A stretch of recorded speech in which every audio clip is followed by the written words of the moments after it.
समाधान।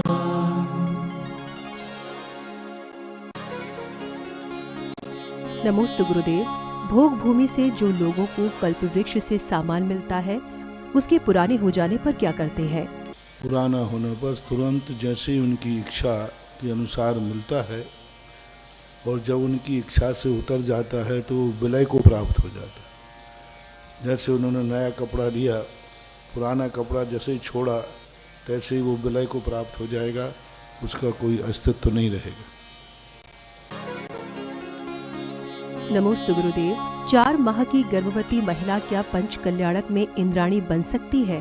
नहीं बन सकती, क्योंकि इंद्राणी और इंद्र तो बन ही नहीं सकते, चाहे भले वो 4 महीने का हो, जितने महीने का हो, क्योंकि इंद्राणी जो होते हैं वो माँ नहीं रहते, माँ के रूप में नहीं रहते हैं, क्योंकि इंद्राणियों के संतान नहीं होती है। इसलिए किसी भी अवस्था में गर्भवती महिला इंद्राणी का सकलीकरण नहीं किया जा सकता। सकलीकरण ही नहीं होगा तो इंद्राणी कैसे बनेंगे? पूजा कर सकते, सामान्य पूजा अलग है। इंद्राणी का संकल्प यज्ञ नायक बन सकते हैं, भरत बाहुबली बन सकते हैं, भरत बाहुबली की जो जो पटरानी है वो बन सकते हैं, राजा श्रेयांश आदि के लिए स्थिति बनाई जा सकती, लेकिन फिर भी 4 महीने के बाद नहीं, 5 के। तो जो मानव के पद हैं, मानव के पद धारण कर सकते हैं, देवों के पद नहीं। नमोस्तु गुरुदेव। जिस कार्य में हमारी रुचि है मगर बहुत कोशिश के बाद भी सफलता ना मिले, तो क्या हमें उसकी दिशा बदल देनी चाहिए? अपनी कुवत देखना चाहिए, अपना समर्थ देखना चाहिए। जब हमने पूरा ताकत लगा दी और उस कार्य में सफलता नहीं है तो दिशा बदल देना चाहिए। गाड़ी जब घाटी पे चढ़ती है, चढ़ाने का प्रयास करते हैं, जब नहीं चढ़ पाती है तो ड्राइवर क्या अपनाता है? गाड़ी को रिवर्स ले लेता है, और रिवर्स लेने से शायद इससे अच्छी ताकत आ जाती है। इसलिए पूरी यदि अपन प्रयास कर चुके हैं तो परिवर्तन करना ही ठीक है। नमोस्तु गुरुदेव। महाराज जी, ऐसा कोई मार्ग बताइए कि हमारे जीवन में पुण्य का संचय होता रहे। ये बात तुमने कही, ये सब संभावना है, और मैं कोई क्लीन चिट दे नहीं सकता, है भी नहीं। बस एक ही है, हर क्रिया करते समय जागरूक रहना पड़ेगा। मैं कौन हूं, मैं कहाँ हूं, मैं क्या कर रहा हूं, मुझे कैसे करना चाहिए, मुझे कब करना चाहिए, ये 5 प्रत्यय अपनी दृष्टि में रखो तो तुम्हारे लिए सब कुछ करते हुए भी तुम कीचड़ में सोने के समान अपने आप को चमकदार बना के रखोगे। ये 5 प्रत्ययों को यदि भूल गए तो किसी भी समय, मैं कहता हूं चलो 24 घंटे तुम धर्म ध्यान करते हो, मान लो 1 घंटे आप संसार के कार्य करते हो, तो भी मैं नहीं कह सकता कि तुम नहीं डूबोगे। डूब सकते हो, क्योंकि 1 घंटे में तुम वह कर डालो जो करने योग्य नहीं तो क्या करोगे? 363 दिन पढ़ने वाला विद्यार्थी 64 दिन यदि परीक्षा के दिन न जाए तो क्या फर्क पड़ता है? फेल होगा। ये जिंदगी ऐसे ही है महानुभाव। जैसे एक ड्राइवर रात भर पूरी गाड़ी सकुशल चलाई, एकदम सही चलाई, वो 400-500 किलोमीटर चला के लाया, बस 1 किलोमीटर ही सामने गांव रह गया था, और बस उस समय उसको मात्र 5 सेकंड को झपकी आई। जागा कितनी देर? जागा रात भर, और झपकी आई। सब लोग कहाँ मिले? गड्ढे मिले। अब तुम कहोगे महाराज जी ये 5 सेकंड को, अब ड्राइवर कहे साहब तुम सब मुझे डांट रहे हो, पूरी रात भर की प्रशंसा तो करो। अब क्या खास प्रशंसा करूं, 5 सेकंड में तो तुमने ऐसे ही जिंदगी है।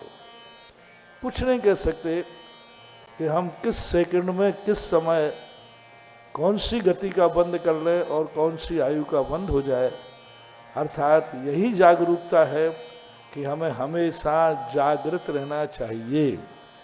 ये जो 5 प्रत्यय हमने कहे, कौन हो, कहाँ हो, क्या कर रहे हो, कैसे कर रहे हो, कब कर रहे हो, ये 5 प्रत्यय हर कार्य में करते समय ध्यान रखो, तो फिर कहीं कोई खतरा है ही नहीं। नमोस्तु गुरुदेव। जब भगवान को केवल ज्ञान प्राप्त हो जाता है तब उनके मन से कोई कार्य नहीं होता, अपितु नियोग से होता है। फिर उन्हें माता वेदनी का आश्रव और बंध किस कारण से होता है? पूज्यवर वीरचंद स्वामी महाराज ने उन्होंने कहा कि इसका बंद होता ही नहीं। ईर्यापत आश्रव होता है, सांप्रदायिक आश्रव होता है, वो कसाय से होता है। चूंकि वहाँ कसाय नहीं है, मात्र ईर्यापत आश्रव है, और ईर्यापत आश्रव का स्थिति बंद नहीं होता, अनुभाग बंद नहीं होता, मात्र कर्म आते हैं चले जाते हैं। जैसे उदाहरण दिया है पूज्यवर शिवकोटि महाराज ने कि पनाल के ऊपर पानी गिरता है, पानी स्पर्श तो करता है लेकिन रुकता नहीं है, सीधा बह जाता है। ऐसा ही ईर्यापत आश्रव कर्म तो आते हैं भगवान को, लेकिन वो कर्म आते हैं और चले जाते हैं, बंधते नहीं हैं। स्थिति और अनुभाग बंद उनके नहीं होता, प्रकृति और प्रदेश बंद होता है, उसमें कोई ऐसी बात नहीं। क्योंकि योग है ना, अभी द्रव्य मनोयोग तो है ही, भाव मनोयोग न सही। ऐसा। नमोस्तु गुरुदेव। 16 कारण भावनाओं में अभीक्षण ज्ञानोपयोगी भावना का अर्थ एवं महत्व समझाने की कृपा करें। निरंतर तत्व चिंतन करते रहना, निरंतर आगम का अभ्यास करते रहना, हर कार्य हर क्रिया करते समय हमेशा तत्व का विचार करना। अभीक्षण का अर्थ मात्र शास्त्री नहीं, भोजन कर रहे हैं, अभीक्षण ज्ञानोपयोग, ये खाने योग्य है या नहीं, देख के खाना चाहिए, अभीक्षण ज्ञानोपयोग चल रहा है। सोते समय मुझे कितनी देर सोना है, कितने सोना है, ये स्थान सोने योग्य नहीं, सोते समय अभीक्षण ज्ञानोपयोग चल रहा है। रोटी बनाते समय अभीक्षण, मुझे कैसा करना चाहिए, देख के बनाना चाहिए, कोई जीव नहीं मर जाए, अवक्ष नहीं बनाऊंगा, अभीक्षण ज्ञानोपयोग चल रहा है। 24 घंटे हर क्रिया में तत्व चिंतन, 24 घंटे हर क्रिया में आगम का ज्ञान। क्या शास्त्रों में यह करने को कहा गया है, कैसा करने को कहा गया है, क्या करने को कहा गया है आगम में, तो हर क्रिया में आगम को सामने लाना ही अभीक्षण ज्ञानोपयोग है। अभीक्षण का अर्थ होता है निरंतर। इस स्वाध्याय का नाम अभीक्षण ज्ञानोपयोग नहीं है मात्र अकेले, हम शायद नहीं, 24 घंटे हमेशा। लघु शंका भी जाएगा तो भी अभीक्षण ज्ञानोपयोग। कहाँ जाना है, यहाँ जीव जंतु तो नहीं है, एक स्थान करने योग्य के नहीं। आगम में क्या लिखा है, कहाँ पर शौच आदि जाना चाहिए। अब शौच आदि करने बैठ रहा है और ध्यान किसका कर रहा है, आगम का। मूलाचार में क्या कहा है, कैसे स्थान पर शौच बैठना चाहिए। अब वो शौच के स्थान पर उपयोग कहाँ चला गया, आगम में, तो अभीक्षण ज्ञानोपयोग हो गया। तो जो 24 घंटे आगम के परिप्रेक्ष्य में अपनी चर्या स्थापित करता है वह अभीक्षण ज्ञानोपयोगी कहलाता है। नमोस्तु गुरुदेव। प्रथमोपशम सम्यक दृष्टि का मरण क्यों नहीं होता है? क्योंकि उसके मरण की जो प्रक्रिया है, सम्यक दर्शन के समय उसका इतना अल्पकाल होता है कि उस समय वो मरण की प्रक्रिया पूरी कर ही नहीं पाएगा। उसके पहले ही सम्यक दर्शन का काल खत्म हो जाएगा। और एक परिणाम, दूसरा इतना विशुद्ध परिणाम उसका होता है कि उस समय आयु कर्म की उदीर्णा, आयु कर्म आदि का समापन जब होता है, उस समय सम्यक दर्शन के योग्य परिणाम हो ही नहीं सकते। मरण के समय सम्यक दर्शन के उपशम सम्यक दर्शन के परिणाम नहीं हो सकते हैं। एक अंतर मुहूर्त पहले ही वो परिणाम होते हैं जिसमें सम्यक दर्शन हो सकता है। एक अंतर मुहूर्त से कम आयु जिनको रह गई है उनको प्रथमोपशम सम्यक दर्शन नहीं होगा। नमोस्तु गुरुदेव। अगर बहू का गृह प्रवेश हो तो विधवा अगर सामने आ जाए तो उसे शुभ करने के लिए क्या करना चाहिए? बोले महाराज ये कार्यक्रम होना है, ये विधवा नहीं आना चाहिए। उनकी बात सही है, विधवा नहीं आना चाहिए। माँ तो आ सकती है, तो माँ जी को बुला लो। बुला लिया माँ जी, विधवा कहाँ बुलाया? माँ जी आई। बेटे की माँ तो, बेटा तो जिंदा है ना, हाँ बेटा जिंदा है, माँ जिंदा है, तो बेटा और माँ को बुलाओ, विधवा को मत बुलाओ क्योंकि पति मर गया है। तो आप ये क्यों बुला रहे? श्रीमती जी आवे, क्योंकि श्रीमान जी मर गए तो अब श्रीमती हटाओ। अब तो राव पलाने बेटा की मम्मी आ जाए, मम्मी सदा पवित्र होती है। आप माँ के नाम से हाथ लगवाओ ना, क्यों लगवा रहे हो आप स्त्री के नाम से? आप बहन के नाम से हाथ लगवाओ ना, क्यों लगवा रहा है स्त्री के नाम से? आप लोगों की दृष्टि में बस बोई घुसी है। श्रीमान मर गए तो विधवा हो गई, अशुभ हो गई। अरे बेटा तो जिंदा है, और पत्नी से भी ज्यादा मांगलिक होती है माँ। तो माँ के रूप में उसे स्वीकार करो ना, ऐसा करना चाहिए। नमोस्तु गुरुदेव। वर्तमान परिवेश में जहां युवाओं को माता पिता का सहारा बनना चाहिए और किसी कारण से युवा माता पिता का सहारा न बनके अपनी अल्पायु में ही जीवन लीलाओं को समाप्त कर रहे हैं, कृपया इसका समाधान करने की कृपा करें। मूल कारण बनता है बच्चों की आत्महत्या में बहुत ज्यादा भागीदार माता पिता की। माता पिताओं को इतनी महत्वाकांक्षाओं में भेज देते हैं, इतनी महत्वाकांक्षाएं कर लेते हैं कि बेटा पागल हो जाता है। बेटे को ऐसी स्पर्धा में उतार देते हैं, ऐसे ऐसे लोगों के उदाहरण देते हैं उनको कि वो स्पर्धा में फेल होते ही मरने की सोचता है। उसको निश्चिंत नहीं करते कि बेटा आप पढ़ो, नहीं पढ़ते हो तो चिंता मत करो, मैंने इतना तुम्हें कमा के रख दिया है, कम से कम कुछ दिन तक तो आप भूखे नहीं सोओगे। उसको स्पर्धा की दौड़ में तोड़ रहे हैं। स्कूल में भेजो तो स्पर्धा, पढ़ाई में भेजो तो स्पर्धा, चौराहे पे भेजो तो स्पर्धा, जहां देखो वह चकाचौंध में मर रहा है। वो दूसरों को देखते ही अपने आप में आग बबूला हो जाता है, मेरे पास तो कुछ भी नहीं। उसको सिखाओ कि दूसरे की थाली देखकर भोजन मत करो, अपनी जठराग्नि देखकर भोजन करो, तो कभी सुसाइड का भाव नहीं है। हम दूसरे की थाली देखकर भोजन करते हैं, अरे ये तो इतना खा गया, मैं कुछ नहीं खा पाया, मरने का भाव आता है। हमारे जैनाचार्य ने इसलिए एक संतोष नाम का मंत्र दिया था। जो व्यक्ति अपनी जिंदगी से संतुष्ट है, मैं जो हूं, जहां हूं, जैसा हूं, खुश हूं, समझ लेना कभी सुसाइड का भाव नहीं आएगा। दूसरा जो वीर योद्धा होता है वो चुनौतियों को स्वीकार करता है। बहुत कम लोग हैं जो स्पर्धा से करते हैं, लेकिन स्पर्धा हारने के बाद सुसाइड नहीं करते।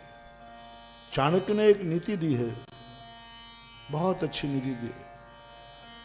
यदि उस नीति को दुनिया अपना ले तो कोई सुसाइड नहीं होगी। जितनी व्यक्ति आत्मी सफलता पाने की तैयारी करता है, यदि वो विफलता की तैयारी कर ले तो कभी सुसाइड नहीं होगा। और जिसको हारने का शौक नहीं है, उसे जीतने का कभी भाव करना ही नहीं चाहिए, नहीं तो उसको मरना पड़ेगा। चंद्रगुप्त को एक ही संदेश दिया था चाणक्य ने। जब चंद्रगुप्त युद्ध लड़ने लगे, अंत में भारत सम्राट बनने की स्थिति में, मगध से युद्ध था, घनघोर युद्ध था, और चंद्रगुप्त ने पूरी तैयारी के साथ युद्ध किया। गुरु ने पूछा, चंद्रगुप्त क्या तैयारी है? बोले, गुरुदेव युद्ध को जीतने की तैयारी। युद्ध पूरा मैंने तैयारी कर ली है। जीतोगे? बोले पक्का गुरुदेव जीतेंगे, और जीतने की पूरी तैयारी है। चाणक्य कहते हैं चंद्रगुप्त, हारने पर क्या तैयारी है?